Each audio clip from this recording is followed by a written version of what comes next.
Martine. Thank you for having the grappler. Thank you. I'm super excited. Yes. Should we start with the questions? Yes. All right. Question one. As you stepped into this new role, what makes you happiest these days? Whoa, that's a good one. To be honest, I think what makes me the happiest right now is just getting to meet everyone. There's so many amazing humans in this building and amazing artists in this building, and everyone's just been really open and gracious, and yeah, that makes me super happy. And what makes you most excited as you stepped into this role? Oh, what makes me excited? Well, one of the things that's always going to make me excited, and it's the reason why I've stayed in higher ed as long as I've stayed in higher ed, is that I am so excited about helping to educate and prepare the next generation of theater artists to do bigger and better things than my generation has done. And so I think just the idea of the potential that I see in students like you makes me happy. And what drew you exactly to the theater school? Oh, that's fun. Okay, I think what drew me really to the theater school, first and foremost, is that in my career as a dramaturg and as a director, mostly dramaturg, I can't really seem to work anywhere without running into DePaul grads and DePaul faculty and staff. And so obviously something exciting must be going on here if I'm in rooms all over the country and I am encountering amazing artists every time. Nice. And what was your first interaction like with students at the theater school? Oh, it was weird, mostly because I interviewed during COVID times, and the Omicron outbreak had just sort of happened right as I was supposed to come visit, and so all of my interactions, my first interactions were with students were online over Zoom. And, you know, it was good in that I got a chance to have some really great conversations, but I'm going to own that I'm a pretty empathetic human, and I tend to read bodies quite a bit when I'm talking to folk, and so it was a little weird to just basically have like this, or like here up, and trying to relate to people. But I also had some really great conversations, and all the students that I met were lovely and really insightful and had great questions for me, so yeah. And when you were in college, what did you love about it? Well, one, I think I just love to learn.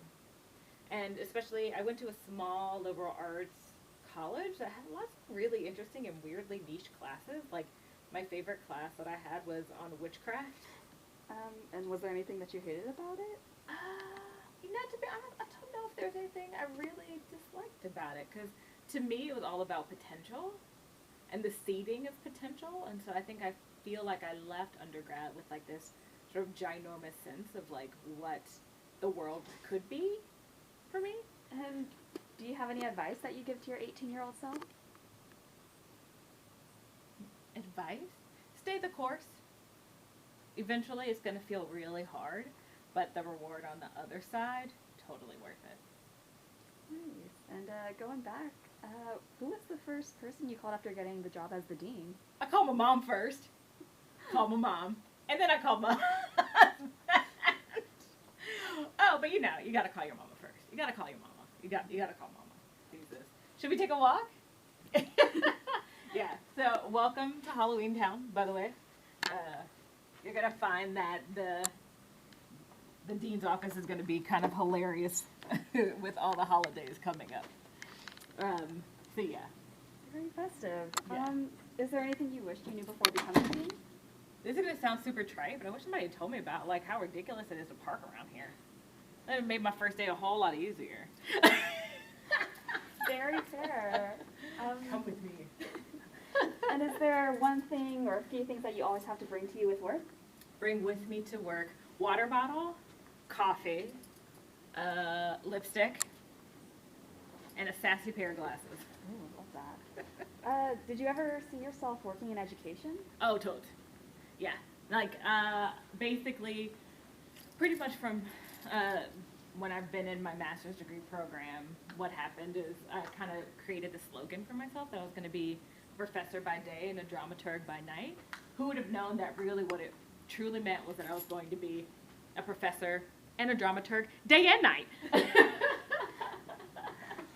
Great. And do you have any advice for someone who wants to become a leader in an educational institution? Ask lots of questions. I think the thing that's the hardest about being in leadership right now is that the face of education is just changing on a regular basis. And so, you know, don't be afraid to ask questions about how things work. All right, and on the other end of questions, is there any piece of advice you have completely ignored? Part of the reason why my PhD program was such a hard time is because I had professors who actively said things to me like, you're never going to make it as an educator, and so you should probably just like drop out of school now.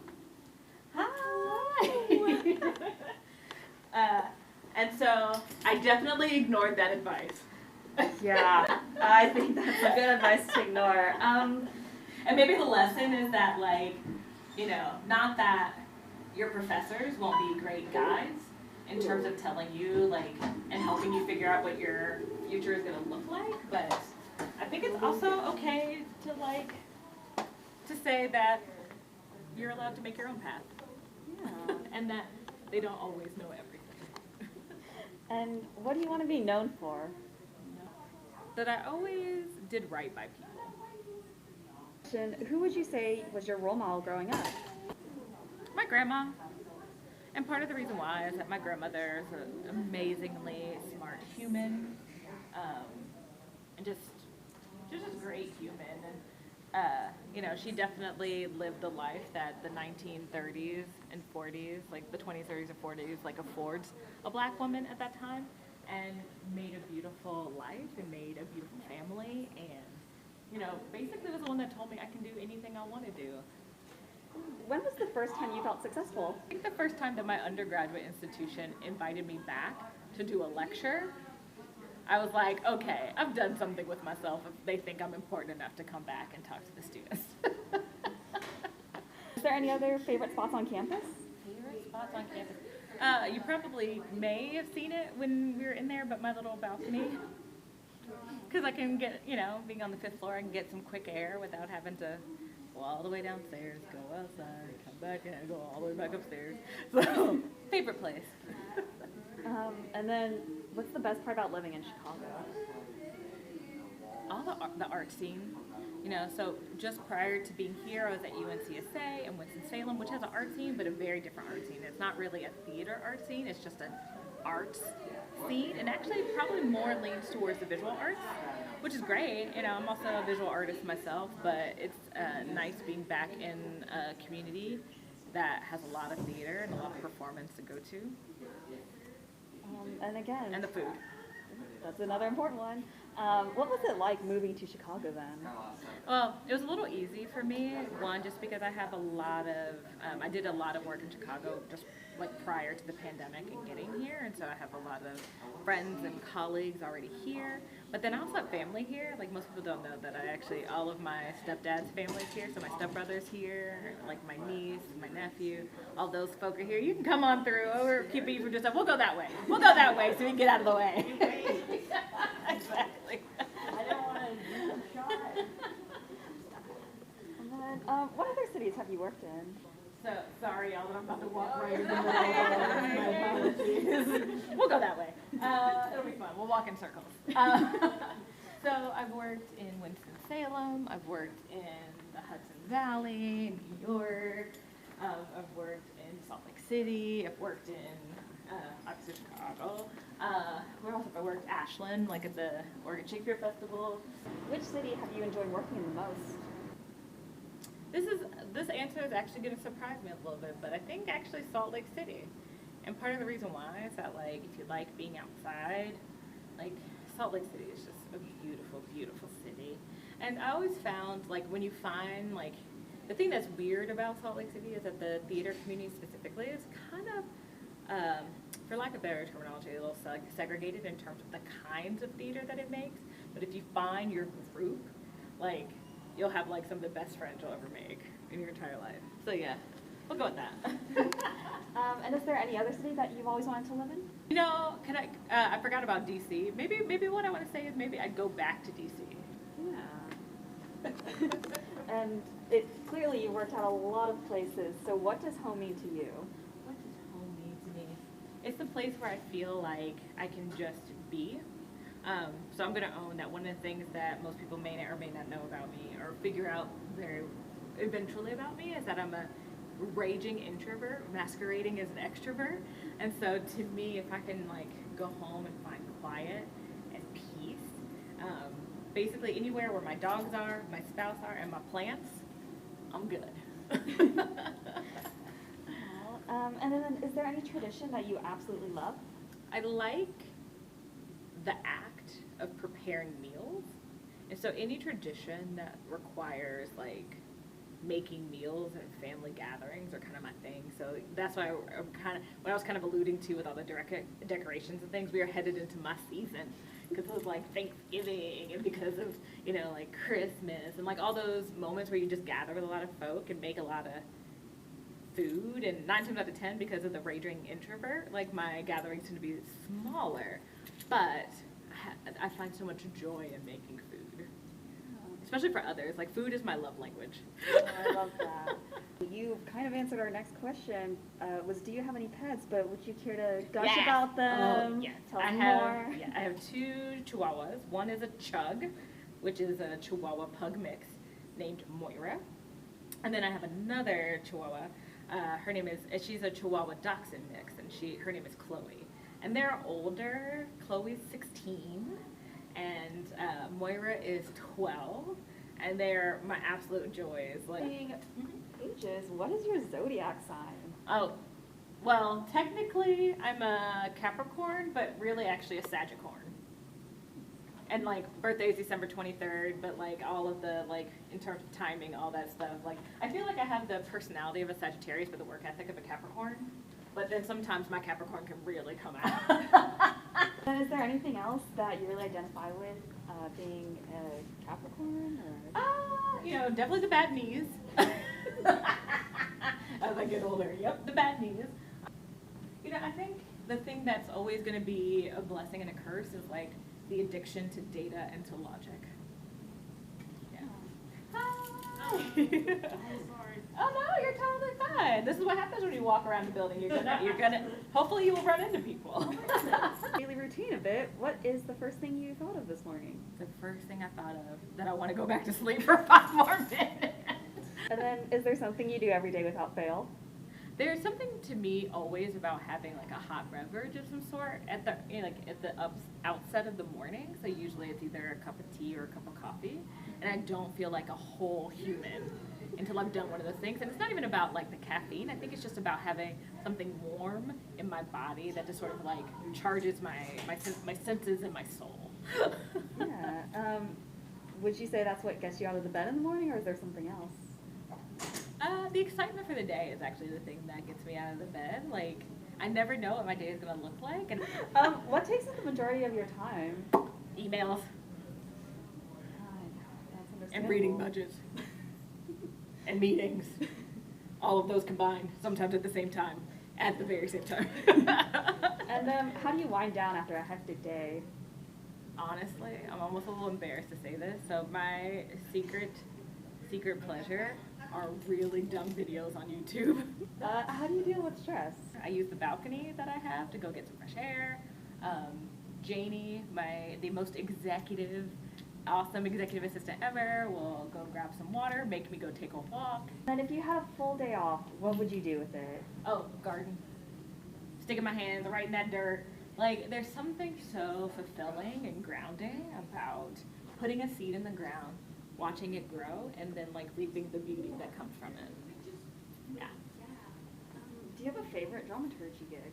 Any show that I get to work with Ron O.J. Parson on, who's a Chicago-based director, is actually one of my favorites. Like, And then do you have any favorite projects that you've worked on recently?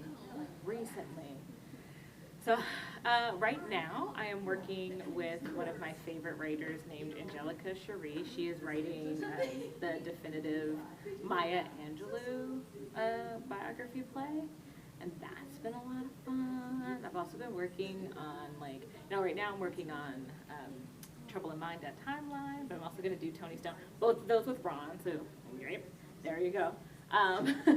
So anything. Yeah, a lot of the stuff I'm working on right now is just a lot of fun. Yeah. And then you've already just mentioned a few theaters, but you've also worked at many more over the past 10 years. What have you learned about being a theater maker? That one of the most important things you can do is figure out what are your values and your morals in a profession that sometimes will test those boundaries, and I've learned what I will and will not put up with, and I've stuck to it. Yeah. And who do you admire most in the theater community? Probably Ron. And part of the reason why is that he has made an entire career of just being true to who he is. And that's admirable. And another question concerning theater, how have you seen the theater community change since you first entered it? It's a lot better than it used to be in terms of like just access and thinking about like what are the sort of depth and breadth of stories that need to be on stage, and so I'm very appreciative of that. Is there anything that you desperately think needs to change in the theater community though? Oh, totally. I mean, we need to have better like standards in terms of how we treat one another, like pay equity. I mean, this list can go on. Like, how much time you got? What's one thing you think desperately needs to change in this school? I think we should definitely think about culture. One of the things that I'm actively, back to the things I'm talking about, just even that list, like, I think we unintentionally run people into the ground and we burn people out, and I want to think better about, like, how do we lift people up and how do we teach people to have a sustained career, and it's hard to do that if we burn them out just at the top. Can you finish the sentence for me? Theater of the future looks like... Us. How did you get into theater? Oh, my mom thought I had way too much energy and not a constructive place to put it. Cameo by Glenn. What did I say? Sorry. Now you're telling me. I've had my ears blocked up. I just said my name. I like your dress. Thank you. I appreciate that, Glenn. And then, would you consider yourself a former or current theater kid? Current. There's a lot of that still in me. Did you have any nicknames growing up? Teeny. Would you be willing to describe you as a child in 3 words? Too much energy. How about 3 words to describe you now? Too much energy. And if you weren't in theater, what would you see yourself doing now? An entertainment lawyer. Can you share a memory from one of your favorite projects? So it's not quite a project, but when I was in my PhD program, I actually got a chance to hang out with Woody King Jr., who is an amazing, like if you don't know who he is, just Google him, like right now. But like an icon in Black theater. And basically my job was he had come to University of Wisconsin-Madison to direct a show, and my job essentially was to like just take him wherever he needed to go. And I learned so much about the industry and like all the things you can go through, like just all the things from just spending time in the car with him. I learned probably more in those short trips than I did probably my entire time in my PhD program, which is saying a lot. And then, do you have any crazy experiences in the rehearsal room? Oh, I mean, like the time I got kicked out of a rehearsal room, like that was fun. The short version of that, is I was working with a director that didn't really know how to work with dramaturgs and was like kind of annoyed that I was doing my job, and basically actually threw like a whole temper tantrum, like a grown man temper tantrum, which was kind of hilarious and actually really sad at the same time. And basically like sat in his chair, folded his arms and said that he was not doing, and I quote, shit else, end quote, until I left his rehearsal hall. Wow. On a probably lesser degree, how do you deal with conflict in the rehearsal room? I mean, generally, I think my response to conflict in rehearsal is my response to conflict always, which is just trying to figure out what the root of it is. So, like, I will dramaturg the mess out of the conflict, and that I will ask lots of questions and figure out what's at the heart of it and try to figure out what the middle ground or the resolution on that is. We can go this way so we can get out of their hair. All right. And then, who's your favorite person in the world to run into and why? I adore Ken Goldstein. He's actually part of the reason why I'm still in higher ed, and he helped restore my faith in what higher ed can be when you have people who are working together towards a common goal, which is to create a better and more just and more equitable theater community. Is there anyone? Ah, look at you with your Delta jacket on. My apologies that you're stuck watching us talk. I love it. Okay, well the next question is, who is someone that is blowing your mind right now with the work that they do? That's a hard question just because like different people blow my mind for different reasons. Go ahead. I'll see you later this week. With the work that they do, like for example, I love Amritha Ramanan, who is the director of New Play Works at the Public, just because she's just a brilliant mind. She has such a good eye for storytelling. So I love her. Who else do I love? Michael Road is just one of my favorite people in the entire wide world. So one of the things that I think is an important thing that art can and should do is really think about how it can change our society and make us think differently about all of the systems around us. And he does a lot of work in civic imagination and really thinking about how can we, as artists, like use the tools and techniques of art making and place making to really affect society. Is there any playwright, dead or alive, that you would want to meet? I mean, it's weird to ask that question. I'm gonna go with dead just because, like, because I'm a dramaturg and because of the circles I run in, most playwrights that are alive that I want to meet, I've already met. Dead.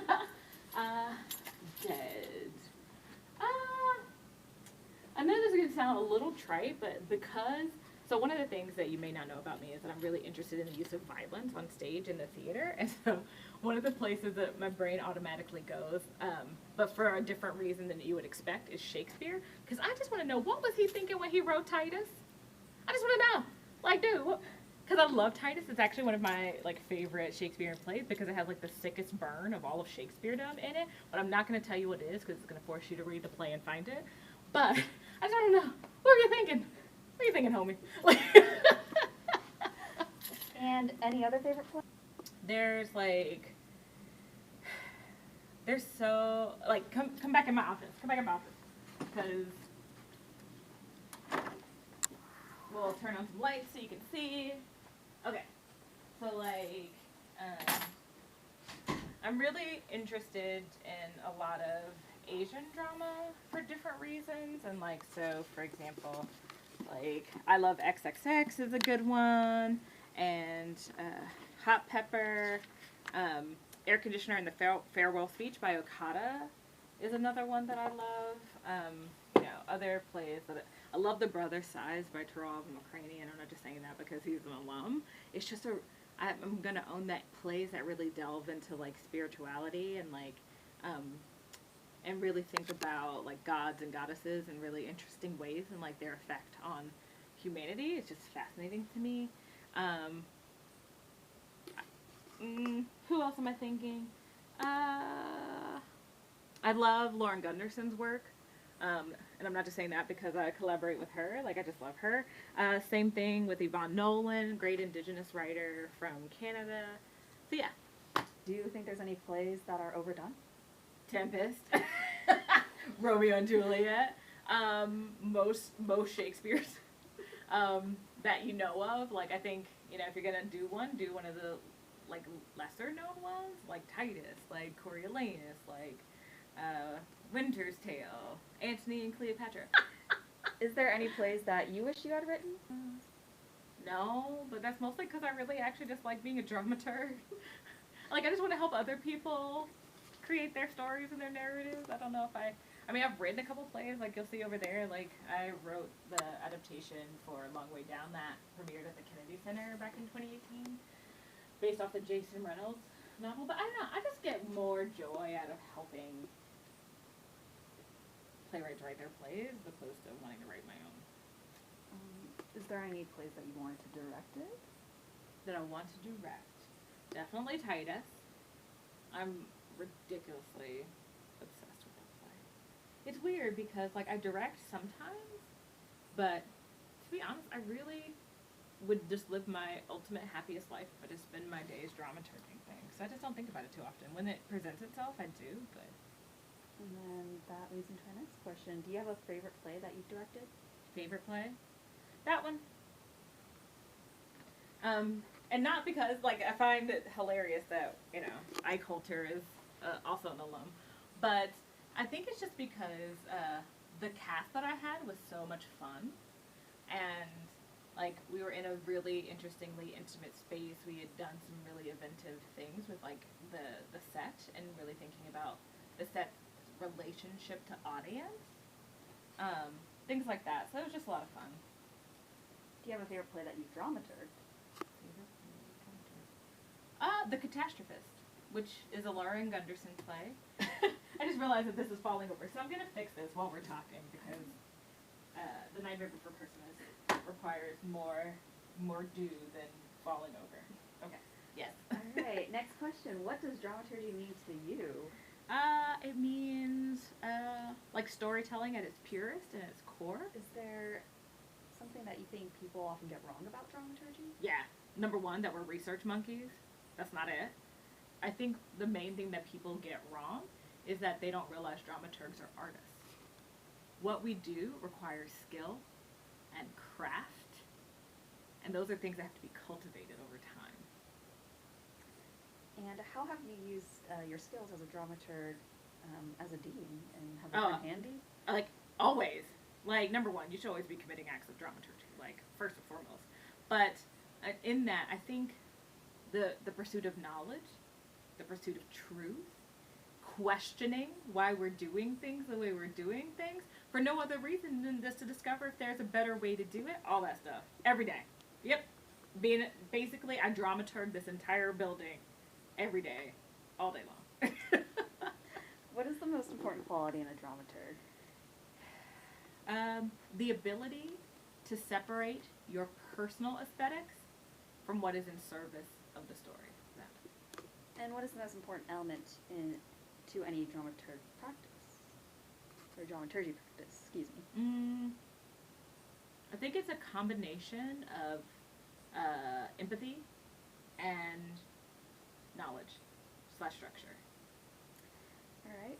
What is the most important thing in life to you? Making sure that I'm doing right by people. I think I've already said that as an answer to something else, but like that's the most important thing. And I recognize that doing right by people sometimes means that people don't understand in the moment why one is making a choice that they're making, but hopefully in the long term they understand. And who do you rely on the most? My family. Flipping the question, who would you want to ask 73 questions to? I want to ask questions to Dora the Explorer. I love that. Okay, we're almost there. Question 72. What is something that people realize or don't realize that you do as the dean? I think maybe just how much of my day is spent managing people. All right. 73rd question. Woo! What impact do you want to have on this school? I am interested in, I guess if one was going to call it like legacy, for example, like my legacy being that I helped move us towards like the 21st, the real answer of what is 21st century theater conservatory training. That we've discovered it, and then we've moved towards it.